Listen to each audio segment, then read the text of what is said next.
Ecuaciones diferenciales, sección 1231, reemplazo del profesor Eric González. Viernes 10 de julio 2020. Son las 9:47. Estoy conectada desde la hora que empieza la clase, desde las 9:40, y hasta el momento no ha llegado ningún alumno. No obstante, como ya sabe, debo hacer una clase. Voy a seguir repasando y ya que lo último que he repasado fue ecuaciones lineales de orden n, cómo encontrar la solución complementaria y cómo encontrar la solución particular gracias a la variación de parámetros. Eso ya está repasado con materia y ejercicios. El día de hoy voy a continuar con lo último que se vio antes de que los alumnos comenzaran el paro, que es ecuación de Cauchy-Euler. Nuevamente repito, solo un repaso. Bien.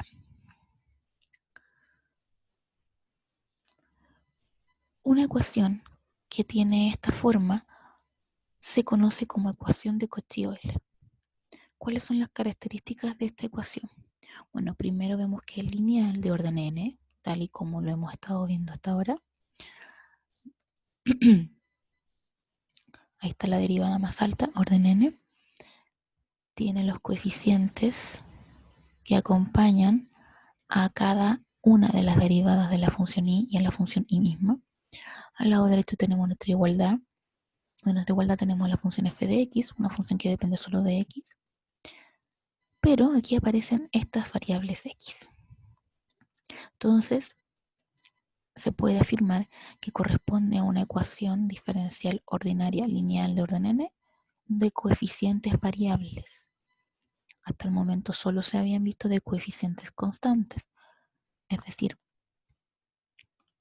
lo que acompaña a y sus derivadas eran solo números. Ahora aparece la variable x. Entonces, eso por un lado corresponde a una ecuación de coeficientes variables.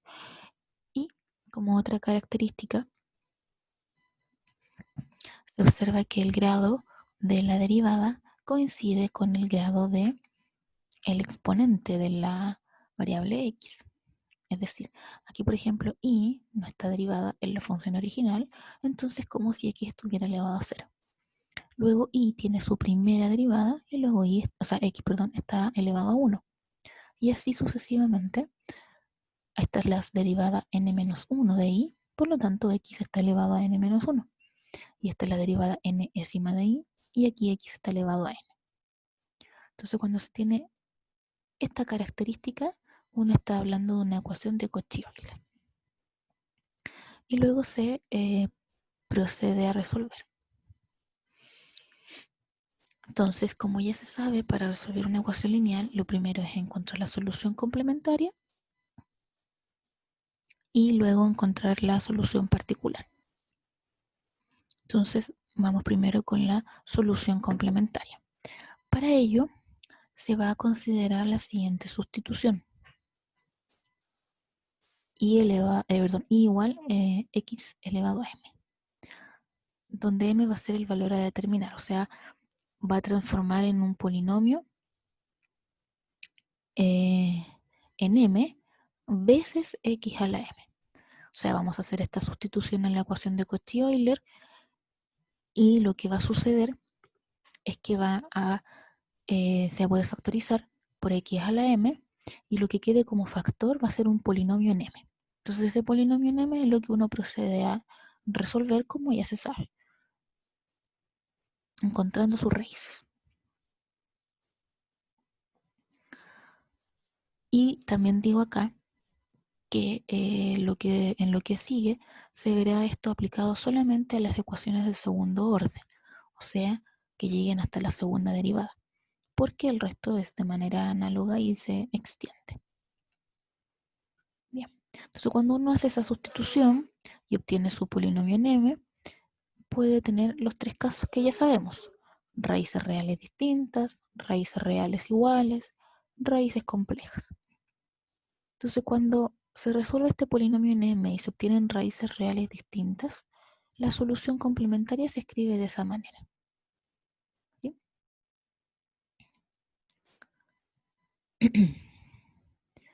Aquí no confundirse con la solución complementaria de una ecuación de coeficientes constantes, que cuando las raíces eran reales distintas, se escribía como una constante por la exponencial elevado a la raíz m1 por x.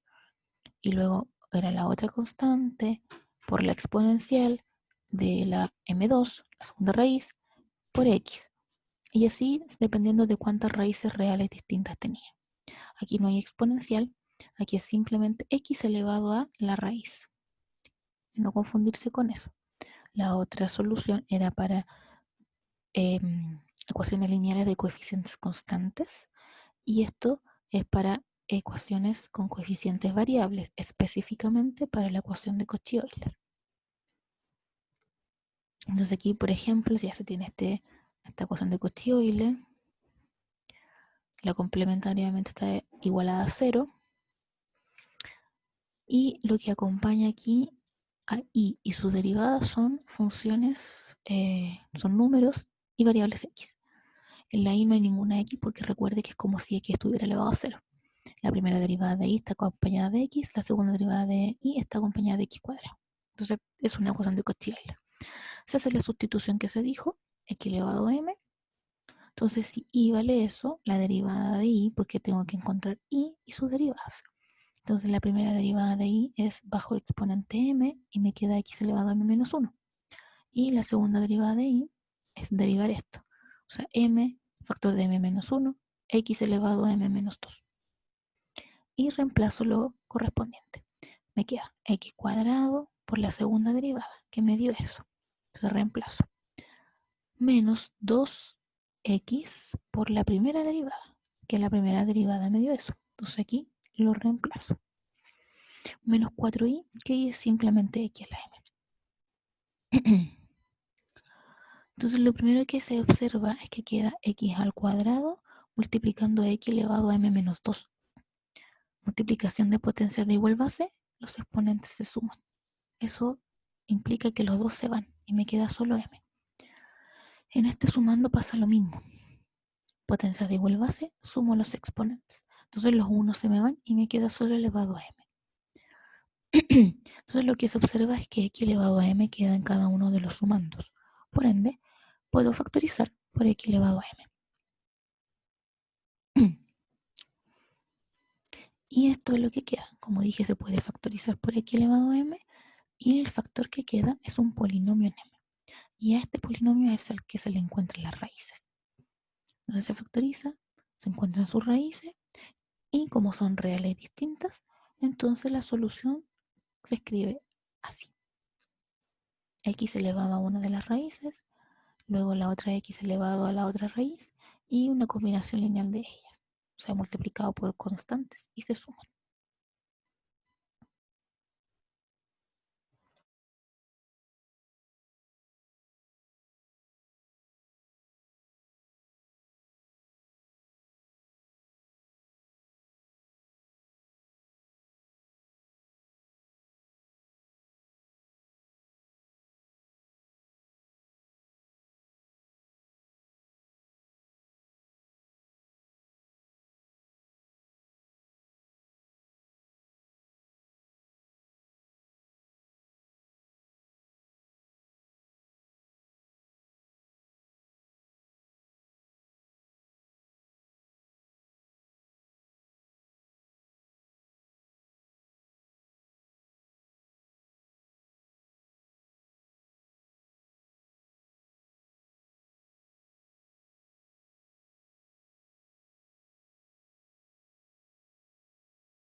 Bien, ahora sí.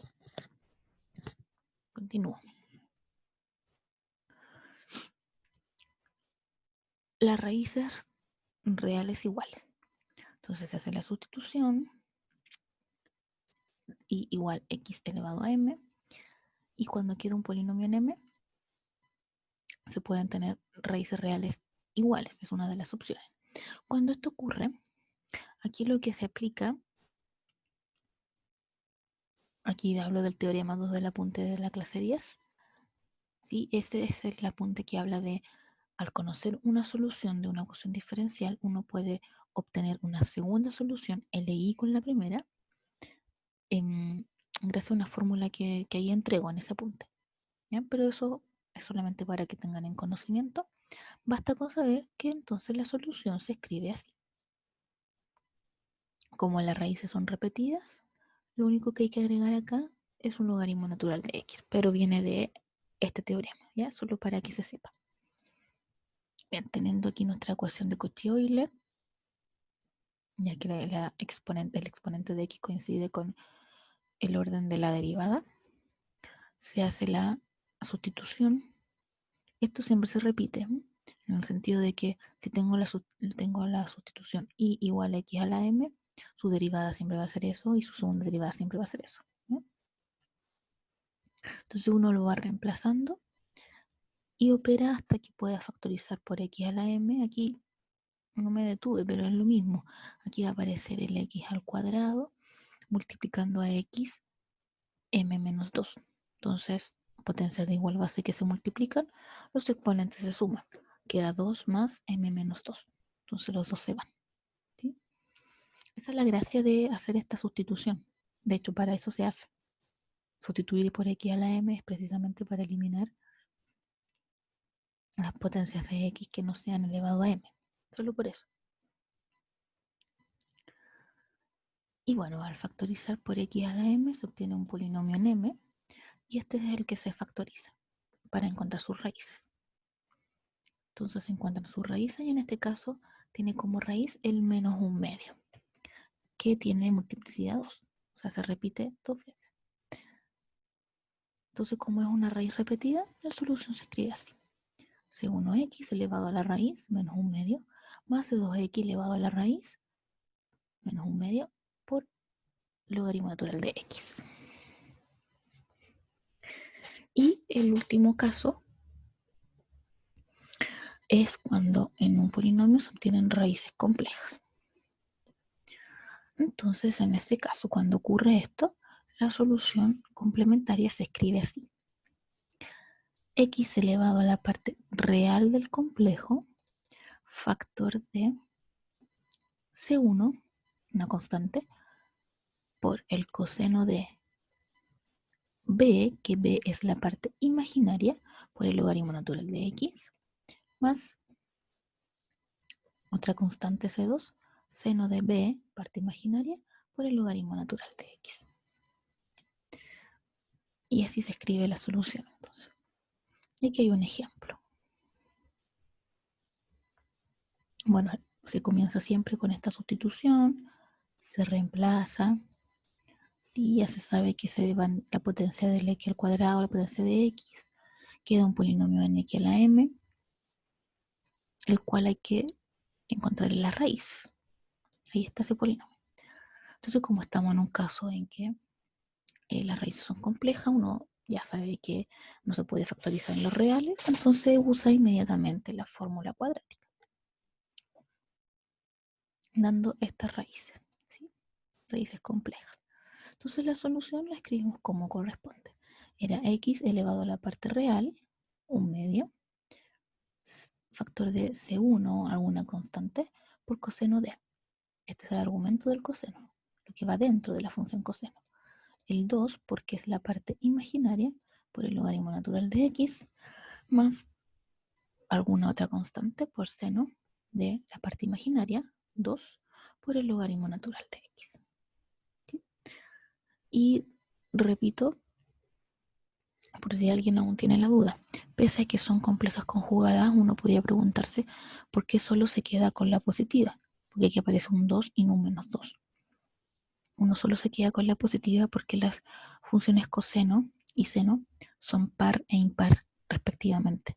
Entonces, si aquí aplico menos 2, en coseno, el menos 2, al ser un coseno una función par, me queda 2. Entonces es lo mismo. ¿Sí? Escribir menos 2 logaritmos de x es lo mismo que 2 logaritmos de x por ser una función par. Y en el caso del seno, si evalúan el menos 2 como parte imaginaria, sería menos 2 logaritmos de x. Es lo mismo que decir menos, aquí hay una resta, C2 seno de 2 logaritmos natural de x. Entonces, como el menos queda afuera, gracias a que es seno de una función impar, ese negativo como resta se puede agregar a la constante y decir que aquí es más C3, por ejemplo, otra constante. Entonces, por eso es que uno no considera la negativa, por propiedades de paridad de la función coseno y seno, nada más. No solo se queda con la positiva, al final las dos son igual de equivalentes. Y la única diferencia es que en este caso, ya terminamos el ejercicio, pero aquí dan condiciones iniciales. Entonces, gracias a las condiciones iniciales, uno obtiene las constantes C1, C2 y la solución que tiene no es general, sino particular. Y esa es.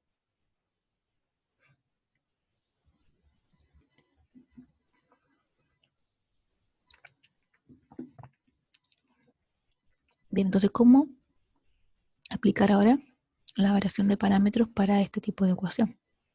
Porque lo que se ha visto hasta ahora es para encontrar la solución complementaria. Entonces, falta la solución particular. Para eso se aplica variación de parámetros. Entonces, aquí se tiene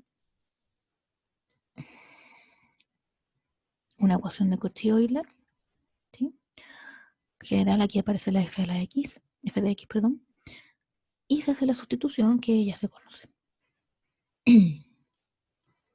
para encontrar primero la solución complementaria. Y recordar que la solución complementaria es la solución general a la ecuación homogénea, o sea, a la igualada a cero.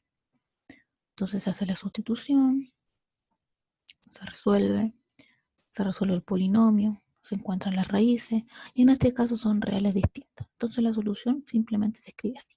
Esta es la solución complementaria. Bien, ahora, uno podría decir que puede empezar ya a definir la solución particular. La variación de parámetros nos decía que, conociendo la solución complementaria, uno la solución particular la escribe de la misma manera, excepto que ahora las constantes numéricas se transforman en funciones que dependen de x. Esa es la diferencia. Se escriben igual, pero en la complementaria C1 y C2 son constantes. En la particular, C1 de x y C2 de x son funciones que dependen de x. ¿Sí? Pero hay que tener un pequeño alcance antes de pasar a este paso, que es lo que está aquí entre medio. En algún momento, cuando se quiera calcular el Wronskiano y luego se quiere reemplazar por la columna 0 y aquí abajo f mayúscula de x, este f es la función que aparece acá, al lado derecho, ¿verdad? Pero para aplicar variación de parámetros, la función debe estar escrita en su forma estándar. ¿Qué quiere decir esto? Que el coeficiente que acompaña en la derivada más alta debe ser simplemente el 1. Y acá aparece un x cuadrado. Entonces, ¿qué hago para deshacerme de ese x cuadrado? Divido toda la ecuación en x cuadrado. ¿Sí? Y ahora sí la función está escrita de manera estándar. Y esto sí corresponde a la función f de x que uno sustituye en esta columna. Entonces hay que tener ojo con eso. Bien, el Wronskian original entonces, no hay problema. En la primera fila es las funciones 1 y 2, x y x cubo respectivamente, y la segunda fila son las derivadas, las primeras derivadas de ellas. Se calcula el Wronskiano y da esto. Luego se calculan los Wronskianos sub i, que vienen de reemplazar cada columna por esta columna. Entonces ahí está, w sub 1, se reemplaza esta columna en la primera columna del Wronskiano original, se calcula la determinante. Eso es. Y w sub 2 lo mismo, pero se reemplaza en la segunda columna. Ahí está. Entonces, de esa manera, C1' de x corresponde al W sub 1 dividido W. Entonces uno coloca aquí lo que obtuvo en W sub 1, lo que obtuvo en el Wronskiano, y resulta simplemente eso. Y para C2', lo que obtuvo en W sub 2, ahí está, lo colocamos como numerador y como denominador el Wronskiano original. En este caso da solamente la exponencial de x.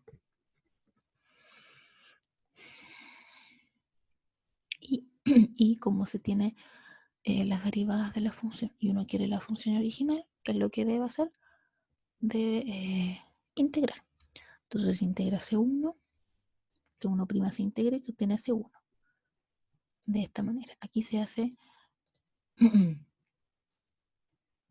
una integración por parte en la cual no especifico porque eso ya es materia más que vista. ¿Ya? Entonces si alguien quiere comprobarlo, lo puede hacer de manera aparte para ver que efectivamente esto es lo que resulta. Y la C2' se integra y eso es muy fácil porque es ella misma. La integral de la exponencial es ella misma. Y repito aquí que las constantes de integración no las escribo solo por el hecho que cuando uno suma la solución complementaria con la particular, las constantes de las integrales indefinidas que aquí están se agrupan después con las constantes de la complementaria. Entonces no tiene sentido, ¿ya? Por eso que uno no las escribe. O las puede escribir acá para ser más riguroso. Una integral impropia, perdón, indefinida, escribe aquí cada constante, pero ya cuando sustituye en la particular ya no escribe la constante, ¿ya? Es lo mismo. Entonces ya se obtuvo C1x y C2x. Se reemplaza correspondientemente y esto se hace la correspondiente, perdón, y esto se distributividad x por cada uno de los elementos de este paréntesis. Finalmente queda eso. Y lo último que se hace es la solución general, que es la suma de la complementaria con la suma de, con la solución particular.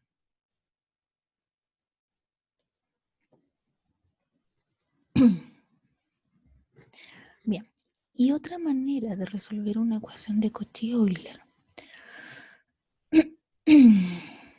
es hacer otro cambio de variable, no el i igual x a la m, no, hacer otro, para que la ecuación de coeficientes variables se transforme en una de coeficientes constantes. ¿Sí? Ese es el otro método. Usar una sustitución tal que nuestra ecuación de Cauchy-Euler, que es de coeficientes variables, se transforme en una de coeficientes constantes. Y eso ya se sabe cómo resolver. Y la sustitución que se ocupa es esta. No voy a enfocar simplemente en las sustituciones. Esto es cómo se llega a la sustitución, ¿ya? Pero lo importante es esto.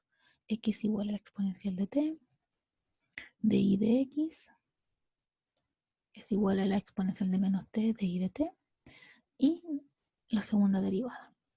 Quedamos hasta acá porque, como dije en un principio, se está viendo solamente de segundo orden. Entonces veamos cómo se aplica. Tenemos nuestra ecuación de Cauchy-Euler y reemplazamos. Entonces la segunda derivada se reemplaza por esto, que nos dice aquí la fórmula. Reemplazamos la segunda derivada por esto. Ah, y x que era, x está al inicio. X era e a la t. Entonces, como aquí x está al cuadrado, queda e a la t al cuadrado. Por la segunda derivada que ya dije, está acá, la reemplazo, menos x, que es e a la t, por la primera derivada. Y la primera derivada es eso, e a la menos t de i de t. E a la menos t de i de t. Más i. Y no tiene reemplazo. Ahí está. Igual al logaritmo natural de x, pero x era e a la t. Y ahora se aplica propiedades. Aquí los exponentes se multiplican, ¿verdad? Aquí tengo dos potencias de igual base, base Euler, y los exponentes se suman, me da 0. Entonces, la exponencial de 0 es 1. Y el logaritmo natural de e a la t, como son funciones inversas entre sí, solo queda t. Y aquí pasa lo mismo, en el sentido de que son potencias de igual base y se suman la exponente. Me da la exponencial de 0, eso es 1. Y que me queda menos de i a la t, menos de i de t. Entonces me queda menos 2 de i de t. ¿Qué es lo que hay? Es una ecuación diferencial ordinaria lineal de orden n, de orden 2 particularmente, con coeficientes constantes.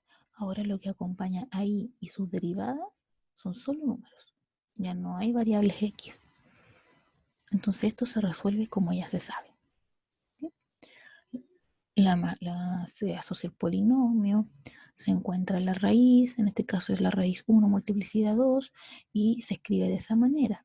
Esta es la manera para coeficientes constantes, no confundir con la anterior, que era para coeficientes variables. Así se escribía cuando eran raíces repetidas en coeficientes constantes. ¿Sí? Entonces uno puede afirmar que la solución particular va a tener la misma forma, pero C1 se transforma en C1 de t y C2 se transforma en C2 de t. Y procede como ya se sabe. Calcula el browniano, luego reemplaza el browniano por esta columna 0t, y aquí no hay problema porque si se fijan, el coeficiente que acompaña d cuadrado es 1. Entonces ya está escrito de manera estándar. F de t es simplemente t. Ahí está. Y W sub 1 se reemplaza en la primera columna y se calcula el determinante. W sub 2 se reemplaza en la segunda columna y se calcula el determinante.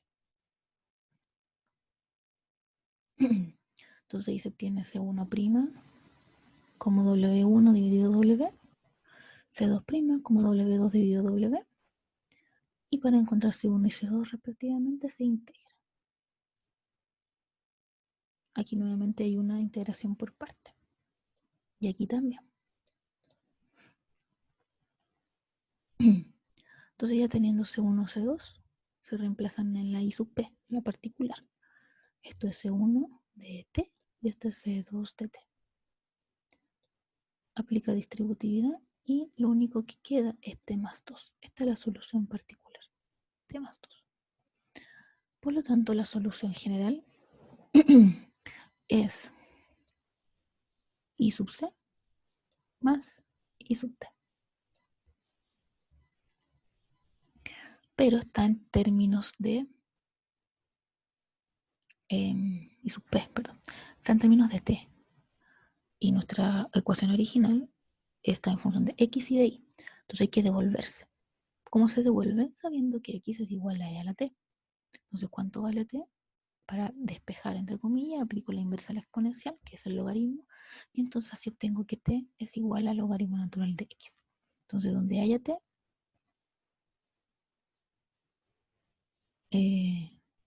escribo el logaritmo natural de X, y aquí que está la exponencial de T, más fácil escribir inmediatamente X. Y ahí está la solución.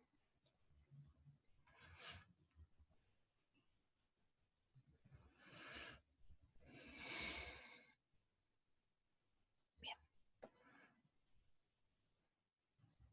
Dejo hasta aquí el repaso, pues estos ejercicios no los alcanzamos a ver antes de que comenzara el paro, ¿ya? Así que yo prefiero verlos cuando ya se tengan clases con alumnos, clases como tal.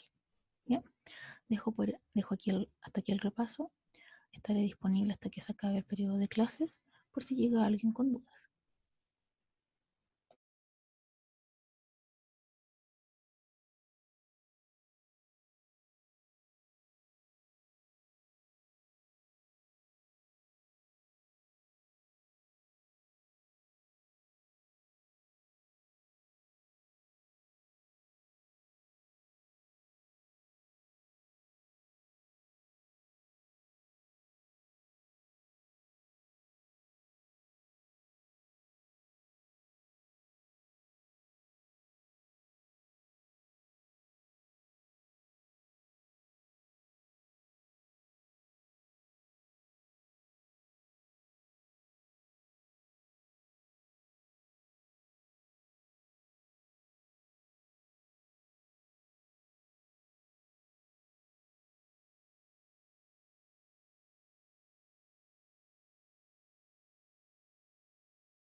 Siendo las 11:10, se acaba la clase y dejó constancia que no llegó ningún alumno.